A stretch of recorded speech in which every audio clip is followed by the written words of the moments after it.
Hello, I'm Marissa. Welcome to my channel. I'm a mum, homeschool mum of 4 children, adopted children, and so we spend a lot of time at home. I'm also a Christian writer, and my first book has been published for about a year now. I love writing in the garden when it's sunny, which is not very often, and my favourite drink is coffee. So do join me and learn more about us. Hello, lovely people. I hope you've had a wonderful day, just the same as me, apart from the weather. I don't know where you are, but it's been very, very wet and windy, but bits of sunshine, but very wet and very, very windy. So let me know where you are from, especially if you're watching this on replay. Just tap in the comments where you're from and let me know what weather you've got, because I love to hear about weather. There's nothing as English as weather, is there? So this evening, I just wanted to do a quick chat about all things nano, all things NaNoWriMo, because it is now November and NaNoWriMo is well on its way. Now, I'm a little bit behind, I must admit that. I didn't do any writing yesterday. I actually spent the evening looking through, because not only is NaNoWriMo, you have people who join in NaNoWriMo. There's also a group of people called NaNoWriMo Rebels, and I'm one of those rebels. Maybe it is because I'm married to a nonconformist pastor, but I'm a rebel in NaNoWriMo at least. Other things I'm not so rebellious, but in NaNoWriMo I'm what you call a NaNoWriMo rebel. Now, NaNoWriMo is the whole of November, and it's called National Novel Writing Month. So the aim is that you write a novel, or at least the start of a novel, and it has to be 50,000 words. Now, that sounds a lot, but actually when you break it up over 30 days, it's not so bad. So I tend to aim for 2,000 words, because then that means I can have the Sundays off, or if any other day comes up where I can't do it, then there's no panic at the end. Because the longer you leave it, the more pressure you'll put on yourself near at the end. So I actually use, because the children do it with me, and I'll talk about the children's one in a moment. So let me get my form that I use, same as the children actually, but this is mine. I don't know if you can actually see it, but it's also in reverse probably. But this is one from the children's side. Now it's broken it up in percentages rather than in days, so I think it goes in tens. So you break it up, how many words you need to do. So I do a 50,000. So for me, each block is 5,000 words. So when you've done the 5,000 words, you get to colour in the block. Now it takes me a little while. For the children, it goes a lot quicker, because obviously the children set their own goal. So adults need to do 50,000. Children is just any goal they want. So my older one is doing 5,000. My son is doing, I think he was going to do 3,000. Then he changed his mind, so it might be 4.5 by now. And then the younger ones, I think, are doing 2,000. So they can set their own goal, and again, you spread it out over the month. So it's really to start people off, because a lot of people that you meet say, oh, I've always liked the idea of writing a book. I have this story in my head that I would like to do. Or someone says, I've had such an interesting life, I would like to actually write it down, like a memoir or a biography. So it's really a chance to start writing. And when you're new to writing, it does get you into a bit of a habit. So I'm quite new to writing. I've only been writing for a few years now. So my first NaNoWriMo project, which was in 2018, I actually managed to do the 50,000 words, and I really enjoyed it. But it did mean that by the end of the month, it was quite a lot of, not pressure, because you're putting it on yourself. There's no punishment if you don't make it, of course. So by the end of the month, I was quite tired of this story, it was nice because it's set in sunny Crete, and it sort of helped me through the wet, windy November. So that helped. But by the end, I was quite tired of it. So I had 50,000 words towards the manuscript, and I left it for December, because December is a bit of a mad month. And then in January, I picked it up and finished it off, and it actually was published in the following December. So it's not just, you right away into space, utter drivel. I mean, it could be drivel, I suppose. Anything counts, really. But it's just to give you a start. Now, 50,000 words doesn't make a very, very fat book, but it's still a brilliant start. And last year, I had a project in mind. I'd been walking around with this story set in Venice. I do like warm climates, and we love Venice. We went there, we took the children as well, and it's a lovely place. So I had this story set in Venice, and I started it, and you know what? It was really hard work because I was trying to aim for 50,000 words, and the story is going to be a lot shorter. It really isn't. It's not really a short story, but it would be like a novella rather than a novel. But I thought I could make it work for 50,000 words. Well, I might, but I doubt it. So I just found myself having to stretch the story so much in order to get the words in each night. And it was just so boring. I just couldn't cope with this story. It was just awful. So halfway in the month, I decided to swap. Now, I'm about to launch a novel, and I will come back to that. I might do a live later this week, if I still have some energy left by the end of Wednesday, I suppose, or maybe Thursday. It will be a good one because it will be a bit of a reveal, because my novel has been coming on. It's more or less finished editing. I am picking up the artwork for it on Wednesday. And then it's just a matter of implementing the changes made by the editor, formatting the book, which is new to me, but another learning curve. Formatting the book, that will tell me how many pages, so that will tell me what to do with the front and back cover. So very, very soon I will be launching this book. Now, this book is set in a fictional world, and again, I would like to do a live about that, or a video, I don't know, because I decided to go into a fictional world. So my first book, Sapphire Beach, is set in Crete, and it's in a real place. It's a place where Richard and I have stayed. I changed the hotel and things a bit, but the beach was the main thing. So the Sapphire Beach is there. It's not called Sapphire Beach, but in the book it is. So it was a real place, and I liked it. It was nice because I could picture it. Then I got involved with some friends on Instagram who did things like world building, and I just liked the sound of that. I mean, how fun can it be to design your own world with a type of people, the food, the language, habits, customs, anything. So I designed this world, and the world is called Alabi. And again, I will tell about that a bit more another time, but it's a bit of a long story. So it's called Alabi. So I wrote this first book, which is now about to be done. So last November, it was done by then. So last November, for my NaNoWriMo, the Venice project really wasn't going anywhere.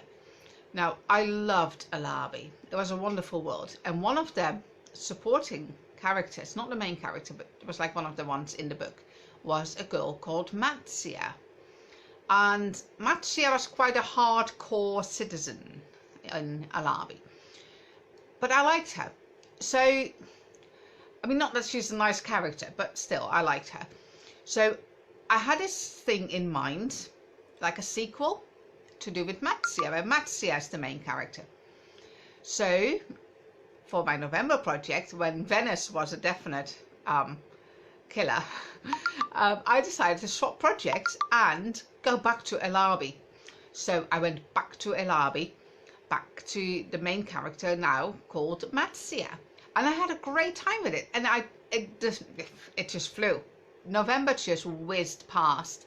So I finished with my 50,000 words on just the Matzia project.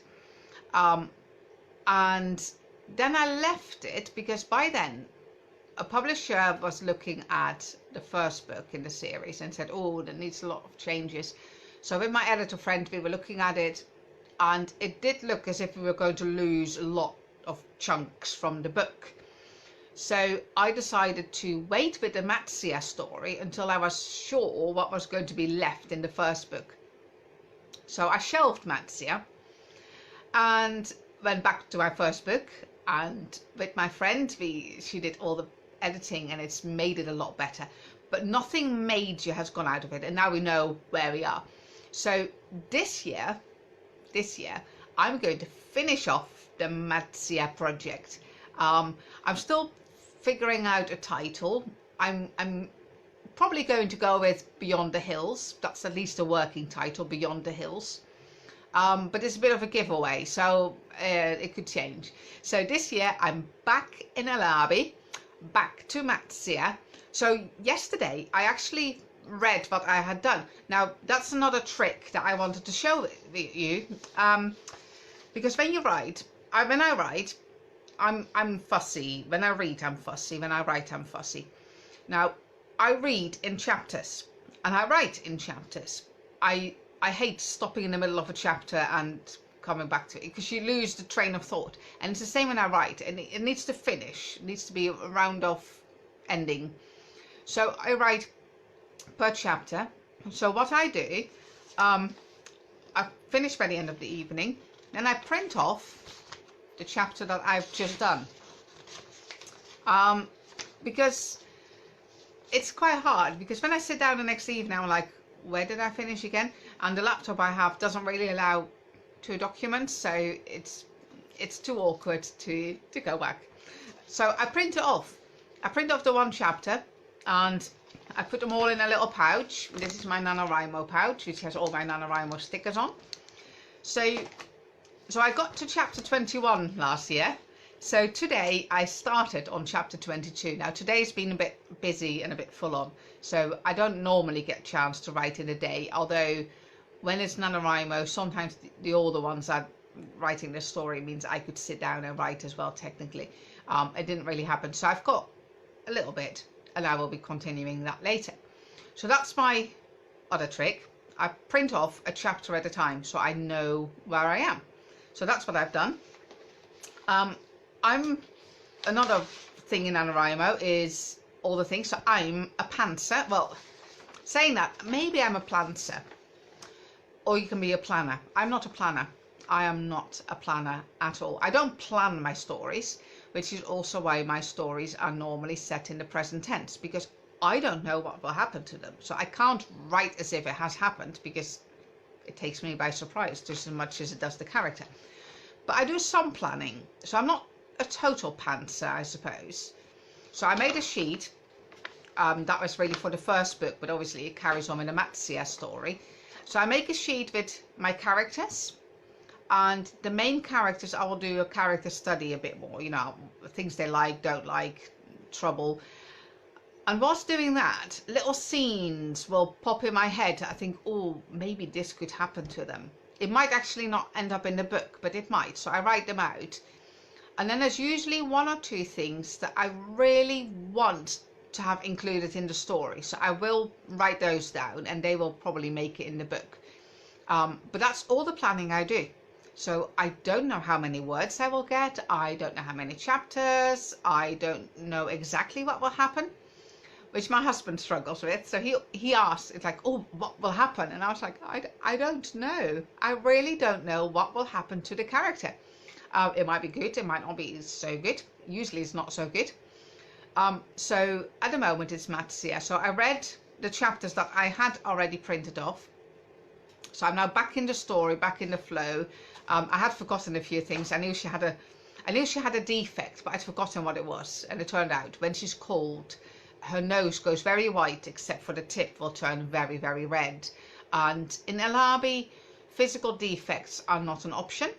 So she has to hide this fact by making sure she does not get cold. But will it get her in trouble? That's a different matter, you see, because if nobody sees her really cold, then yeah, she might be fine, even though she has a defect.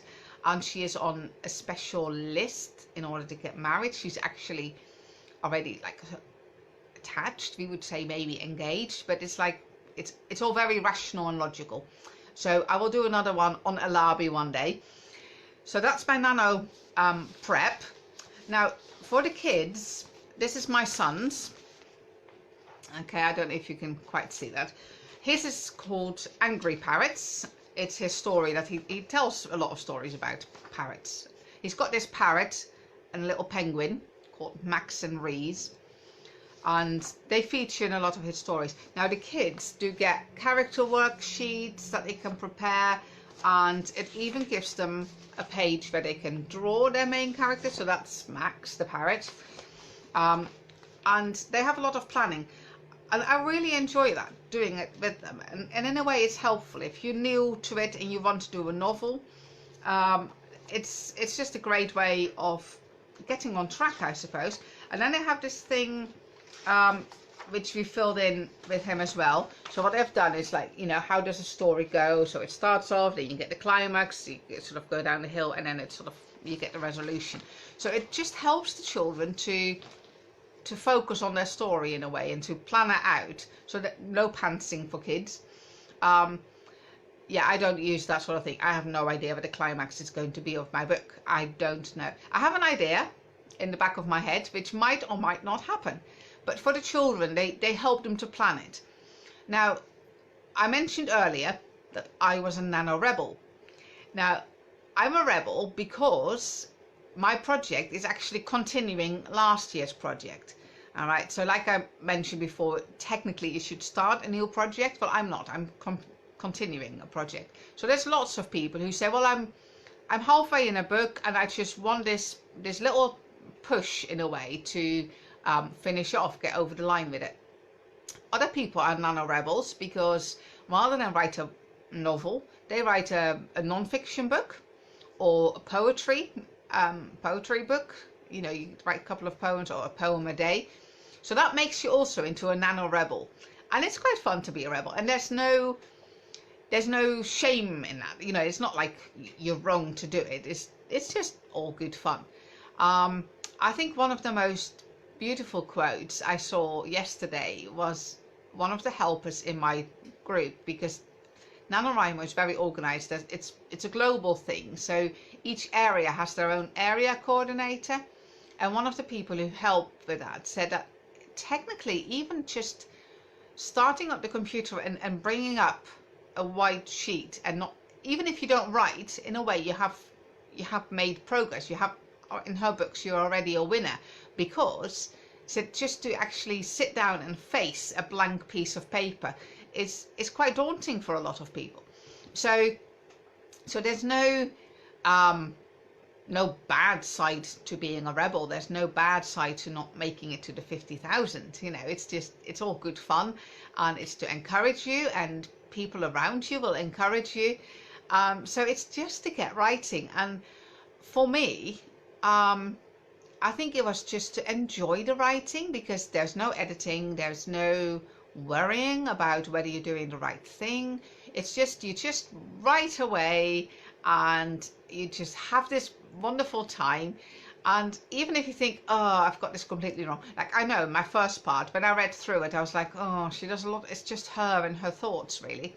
So I'm going to change the Matzia book, and I'm probably going to put like a journal in, and a journal will get her in trouble, I think, because journals do, they can do.